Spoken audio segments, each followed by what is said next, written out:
In Arizona, the top Republican gubernatorial contender has not conceded, and she has now rightly filed a lawsuit. Some say Kari Lake's case for a full do-over of Arizona's travesty election has got to go through if there's to be any justice. Let's explore.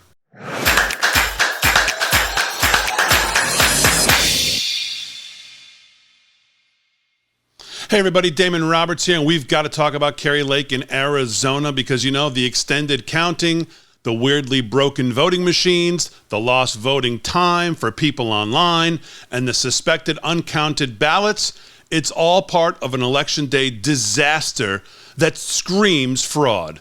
And the best part of this script, the person in charge of the counting, just by coincidence of coincidences, somehow comes up the winner. That's right, we got to take a look at Kari Lake's lawsuit that she filed and a great accounting of that lawsuit today in The American Thinker by Daniel Street. And he says, when the win forecast in the pre-election polling for Arizona Republican gubernatorial candidate Kari Lake did not materialize on Election Day, the tabulator and printer issues in Maricopa County were widely believed to be the culprit. These widespread issues in Maricopa County were expected to form much of the basis of the Lake campaign anticipated challenge to the election, though what additional claims formed the basis of the lawsuit was anyone's guess. And, you know, I think that's a big part of what's going on here with Kari Lake, because I think people remember back to 2020, and they think all of the lawsuits we heard about, but they never saw the light of day in Pennsylvania and other places where lawsuits were brought in Georgia, but again, never made it even into discovery, most of them. So I think people are jaded to say, these lawsuits, it's just, and of course, and the media feeds into this, these lawsuits, they're just an uphill climb. They never produce anything. They're not worth it. It's just a way to prolong the inevitable. If she's going to have to concede, she's never going to win this thing. And granted, it is absolutely an uphill climb on most of these things. But I feel like I didn't even realize some of the things as I read this today and I started to look at this. Some of what has been collected and some of what has been put in this lawsuit, I think goes farther, and I think people should give it a second look, because if you have that feeling that 2020, you just remember lawsuits and you don't remember seeing anything, so now you're kind of jaded to lawsuits thinking it's just the way that the loser kind of prolongs the inevitable. Not so fast on that. Take a look at what some of the things in this lawsuit say and some of the evidence that they've collected to put in this. It says the suspense ended on December 9th when Lake filed her formal election contest in Maricopa County Superior Court. The issues raised with the 2022 Arizona elections are far more extensive and troublesome than the tabulator printer issues alone. A basic understanding of the litigation, the claims, and the applicable law will inform readers, and that's what we're going to try to do here today. Election contests in Arizona are governed by Article 13 of Title 16 of the Arizona Revised Statutes. ARS 16672 deals specifically with contests of state elections. This statute sets forth multiple grounds for challenges to state elections, including misconduct of election boards or officers involved in the canvass, illegal votes, and erroneous count of votes, among others. So a lot of that's going to come into play here as we work our way through the article. The challenge filed by Lake implicates several of these provisions. While the election contest suit itself totals 70 pages, the fundamental claims may be distilled down to a handful of major issues. So we'll go through these here. Number one, misconduct and illegal votes. The election contest alleges that several separate actions or omissions on the part of election officials constitute misconduct with the meaning of the Arizona statute. The suit also alleges that multiple categories of illegal votes were erroneously included in the canvass. Finally, the suit alleges federal equal protection and due process violations. Among the claims made in the suit, number one, the tabulator and printer errors encountered by Election Day voters in Maricopa County were far more widespread than the county claimed, causing extraordinarily long lines at vote centers all over the county. And we can all remember Election Day right out of the gate that morning. video coming out of Arizona, reports coming out of Arizona with voter disenfranchisement already early in the morning. We saw lines of hours and hours of people. We saw stories of people having to leave their precinct, try to go find another one. It's seemingly all the Democratic precincts, no problem. Everything worked, no lines. All the Republican ones, obviously nothing worked. People were being asked to leave. People were being asked to come back. You couldn't get your vote in. People waited who did waited hours. So there was all kinds of issues, and we all saw it in the media being reported on social media right from the jump on election morning, resulting in disenfranchisement of in-person voting who's favored Lake by a 3-1 margin. The allegations are based in part on declarations of numerous poll watchers, Maricopa County election workers, voters, RNC roving attorneys, and an expert affidavit from Rich Barris. If you watched our election coverage night, obviously Rich was on with Steve Bannon. He was on continuously through election night with Steve and the boys.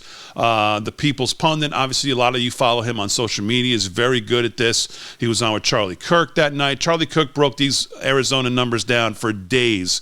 He was pretty confident that Kari Lake was going to find a way to win this thing as these vote dumps kept coming in. But of course, no one could have known the level of disenfranchisement that there was here with voters. The number of disenfranchised voters is alleged to be substantially in the excess of the 17,000 vote margin that separates Lake and Hobbs.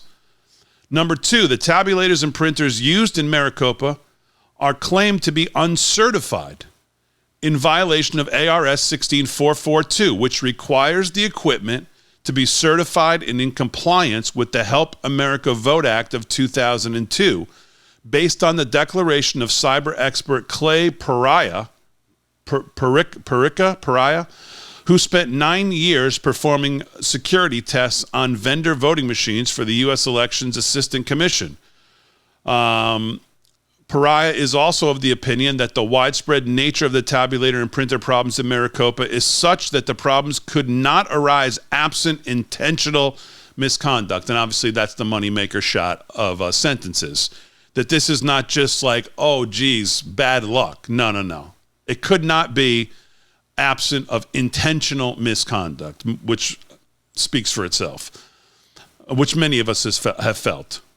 Number three, many of the voters who encountered the tabulator or printer malfunctions, quote unquote, on election day were prompted to place their ballots in door 3, which was for uncounted ballots. According to the Maricopa County Election Procedure Training Manual, the door 1 and 2 ballots, which were counted by the tabulators already, were supposed to be separated from the door 3 uncounted ballots and transported separately. Some of the door 3 uncounted ballots, however, were mixed in or commingled with counted ballots. These errors allegedly deprived thousands of voters of their votes and resulted in double votes. The Maricopa County elections officials failed to adhere to the signature verification requirement of ARS 16550 with respect to early ballots. The suit alleges grave errors in the process based on Maricopa County election workers who were involved. And that's the one thing I think you can say about Republicans that I think is pretty well agreed upon in Republican circles. Republicans definitely had enough eyes on the ground in Arizona. That's why I think maybe this lawsuit has a little more juice behind it than I think people who remember 2020 are probably thinking, or just not giving this the time to read this and go through this and see what's actually in this and how obviously what laws it's violating under Arizona law.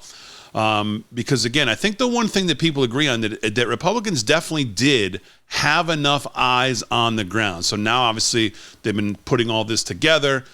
And obviously, those eyes become a big factor, obviously, in this suit. Election workers attest that 40% of the signatures were being rejected, only for the ballots to be re-reviewed multiple times by individual workers without oversight who routinely approved the signatures. If these unsupervised standard list signature approvals are proved at trial, the potential for federal equal protection violations loom. See Bush v. Gore. The suit also contends that a third-party contractor called Star Center handled ballot curing without any oversight or observation. So just as I say, I think they had enough eyes, we read this. So maybe they didn't have, maybe they did, but not, maybe there's not just enough damn eyes to overcome the problems that they had.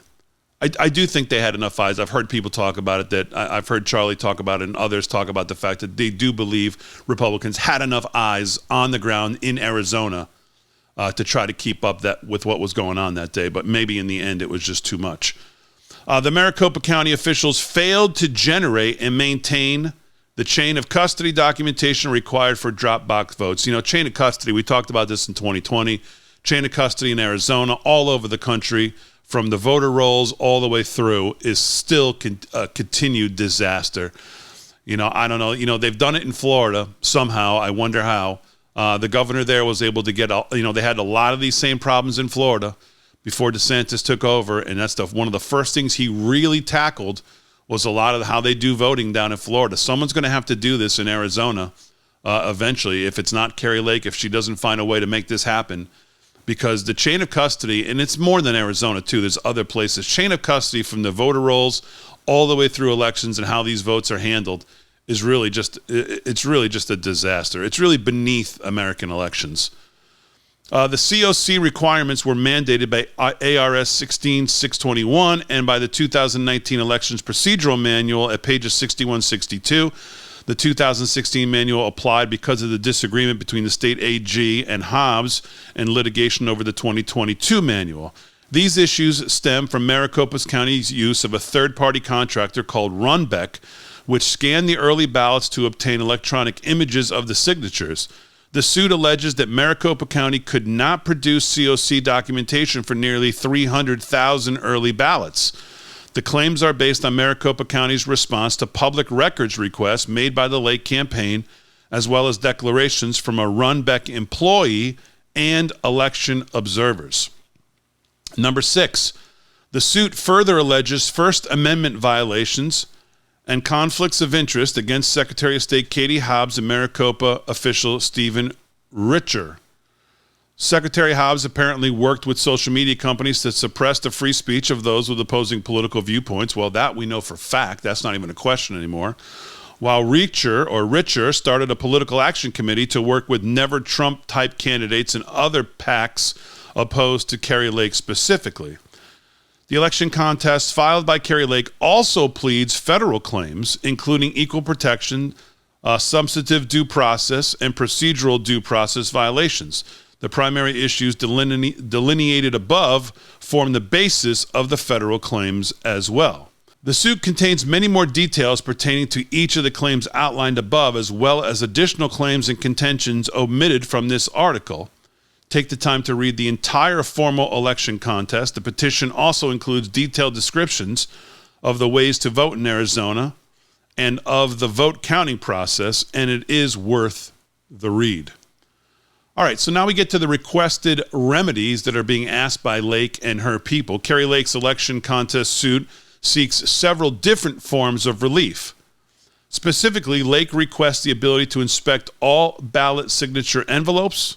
And remember, that was one of the 4. If you remember the article I did a couple weeks ago from the gentleman who said, here's 4 pieces of advice for Kari Lake, Blake Masters, and Mark Fincham on the ground in Arizona. This was one of them. Lake requests the ability to inspect all ballot signature envelopes and to conduct a root cause analysis and forensic examination of the tabulator printer issues. The suit requests that all invalid ballots and types of ballots be stricken outright or on a pro rata basis, and that Lake be declared the winner or a new election held. If a new election is held, Lake requests the Secretary Hobbs and County Recorder be prohibited from oversight of it. The pro rata reduction request warrants explanation. In a case called Huggins v. Superior Court, the Arizona Supreme Court adopted a pro rata reduction approach when illegal votes are cast in an election. So this is your precedent in Arizona, it sounds like. The illegal votes are backed out proportionally to the votes received by each candidate. Here, Lake's campaign challenges only drop box and early mail votes as illegal, and will undoubtedly request that the pro rata reduction apply in the proportion to which early votes were cast, which will cost Hobbs the election. In the Huggins case, however, the Arizona Supreme Court specifically reserved the question of what to do when proration would change the election results. So that could be your that could be the thing they hang their hat on. Let's hope not. Thus, the proper remedy in the event that Lake wins her election contest is simply not clear. Election contests are never easy, and this one is no exception. The claims made here are serious. The evidence already gathered and compiled is substantial, with more undoubtedly being gathered every day. The parties will slug it out in court. Arizona is not the Wild West anymore, but this litigation is about as close to the gunfight at the OK Corral as we are likely to get in these times. Stay tuned. So there you have it. There's a brief overview of Kari Lake and what she's up against and what she's filed in Arizona. We'll continue to follow Kari Lake and her lawsuit, and we'll bring it to you as we get more information. So, all right, folks, as always, support our sponsor, Mike Lindell, mypillow.com/LFS6B. Use our code LFS6B at checkout for 10 to 60% off all your holiday shopping. And make sure you visit us on Locals, lfs6b.locals.com. Great place to building a community there. Check us out on Locals as well. All right, guys, thanks for joining me, and I'll see you in the next one.